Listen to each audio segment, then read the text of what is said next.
All right, continuing with 1.6, this is 1.6b, as in boy, and we are in example 10. Now, we just learned what a reciprocal was, and the reason we learned that is because when we're multiplying or dividing fractions, you need to know what a reciprocal is, because we never divide fractions. What we do is we take the reciprocal of the second number.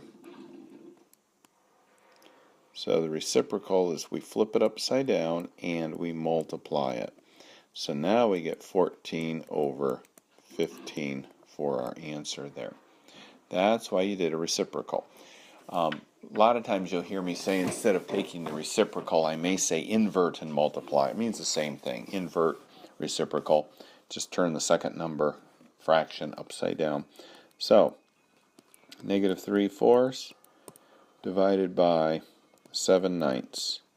So again, negative 3/4, multiply, flip it upside down, and we can quickly get negative 27 over 28. All right, let's do one more. This is letter C here. They have 8 divided by, in parentheses, negative 4/5. And what that means, 8 multiply, flip over 4/5, so it's 5 over 4, and the negative is still there. That goes to 8 over 1. 8 times negative 5 is negative 40 over 4. And we don't stop there, because if this can be reduced, we reduce it. We have one negative, so we have an odd number of negatives, so our answer is going to be negative. What's 40 divided by 4? It's 10. And we're done. All right, so let's jump to, and I'm not sure why they did things in this order, but we're going to jump to adding and subtracting fractions. Now, multiplying fractions, you multiply the numerators over multiplying the denominators. When you're dividing fractions, you take the second fraction, flip it over, invert it, take the reciprocal of it, whichever phrase you want to use, and then you multiply it. Now, adding and subtracting fractions, if you remember from your younger years, are quite a bit different, because there are some rules that have to happen. When we have 3/4 plus 2/4, what we do is the bottom number is the same, so it stays the same, and we just add the top numbers. And there's your answer. And if you remember, the key thing is your fours or your denominators have to be the same. If they're not the same, you have to make them the same in order for you to be able to add or subtract. So when we have 3/8 plus 1/8, they're the same, so we just add 3 plus 1 is 4 over 8, and then 4 over 8 reduces. We find a number that go evenly into both 4 and 8. So 4 goes into 4 one time, and 4 goes into 8 two times. So 1/2 then is our answer to that. Let's say we have a plus 5 over 8 minus 3 over 8. Now, if you're looking at this, you're looking at like, oh my gosh, that's freaking me out. Okay, not that bad, because remember, the denominators are the same. And what do? We add those, or in this case, we subtract them. A plus 5 minus 3 equals, what is 5 minus 3? 2. All right, so notice what I did not do. I did not combine this A with these numbers here. You can never, when you're adding or subtracting, you can never combine a letter with a number. So you just do the numbers, and that ends up being as good as it gets. All right, let's look at the C part of this example here. It says 9 over x minus 3 over x. Are those common denominators? Yes, they are. So we just leave them alone, and then we just subtract that. And there's your answer. Now D, not really any harder here, just a couple different numbers here. All right, so what we do is we add these. 5 over 7 minus 9 over 7. Now remember, when you're subtracting, what we did is we wrote this way, like that. And the biggest number is negative, and the signs are different, so we take the difference between the two. And again, we don't do anything to the denominator, and we end up with negative 4/7. Okay, so the next section of this lesson, this is a long lesson on page 65, has to do with the least common denominator. And example 12 asks you to find the least common denominator, or the LCD. We're not adding, we're not doing anything, we're just trying to find the least common denominator of 5/12 and 7/18. Now, what that means is we're looking for the smallest number that both 12 and 18 go into. Obviously, the smaller number will never be the least common denominator because the bigger number never will go into it evenly. But the larger number could be the least common denominator. It isn't in this case, but it could be. Okay? So, how do we do this? Okay, this gets to be a little bit tricky, but we'll see if we can get this down for you. We're going to find the prime factors of 12. What goes into 12? 6 does, and 2. And the 2 is prime, so we'll circle it. And we'll keep going with the 6. And now we have 3 and 2. Alright, so the 12, the prime factors are 2 times 2 times 3. Let's do the 18.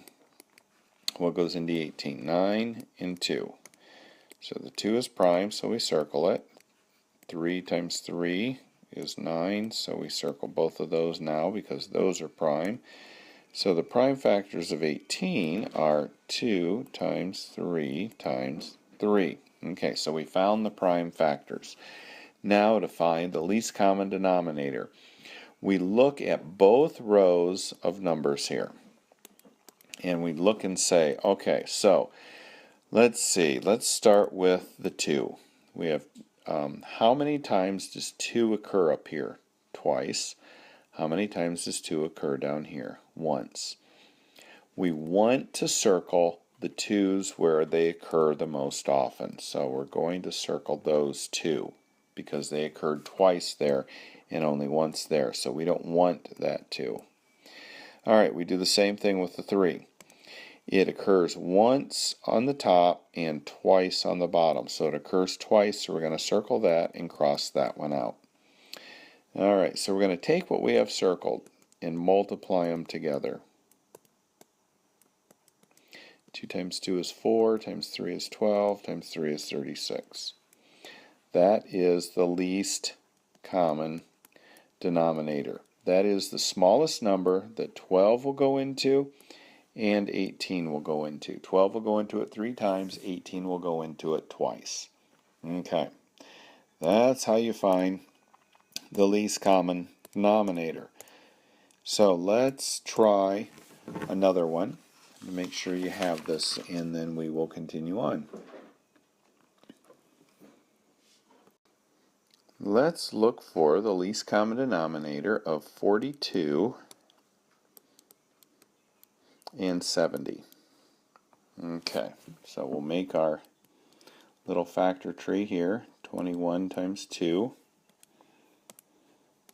And 2 is prime. 21 will break down to 7 and 3. And I know that both of those are prime. So 42 gives me 2 times 3 times 7. Let's look at 70. That breaks down to 35 and 2, and that's prime. And that breaks down to 7 and 5, and those are both prime. So 70 equals 2 times 5 times 7. Alright, so now what I'm going to do is I'm going to look at each number. So I'm going to look at my 2. My 2 occurs once here, but it also occurs once here. So Where does it occur the most often? It doesn't. It just occurs once here and once here. So that being the case, we just cross out 1 and circle 1. So if they occur the same amount of times, you circle 1 and cross the other row out. Doesn't matter which one. Alright, so let's look at the 3. We've got a 3 here, but we don't have any down here. So obviously the 3 occurs the most right there. Let's look at the 7. 7 occurs once here and once here. It occurs the same number of times, so we cross 1 out and circle 1. And then we look at the 5. 5 occurs once here, none up there, so we circle it. And then we multiply everything that we circled. Okay? So 7 times 5 is 35, times 3 is 105, times 2 is 210. So that's the number that both 70 and 42 divide evenly into. And they not only divide evenly into 210, 210 is the smallest number that 42 and 70 will go into. Okay? And the reason that we have to learn this is because in order to add and subtract fractions, we need to know the least common denominator. And that continues us with example 13. So we have 5 over 12, and we are adding 7 over 18. Okay, in one of the earlier lessons, or in example, 12, we found out that the least common denominator was 36. That 12 and 18 both go into those. So that's the least common denominator. So now what I have to do is I have to find out how I get from 12 to 36. What do I do to make that 12 a 36? So I multiply it by 3, right? And any time I do something to the bottom number, I also have to do the exact same thing to the top. So if I take 12 times 3 and get 36, I have to take 5 times 3 and get 15. So what I have done is I've expanded that fraction. I've changed it. It's still equal to 5/12. It's just not reduced. When it's 15 over 36, it is just it needs to be reduced. But I want to add it to this, so I had to make it a 36 because I know that 18 times 2 is 36, and I need those both to be 36. So if I multiply the 18 by 2, I multiply the 7 times 2. Now I have common denominators, and I can actually add these and get an answer. But see, I couldn't add those, just like I can't subtract, unless the denominators are the same. If they're not the same, I cannot add them.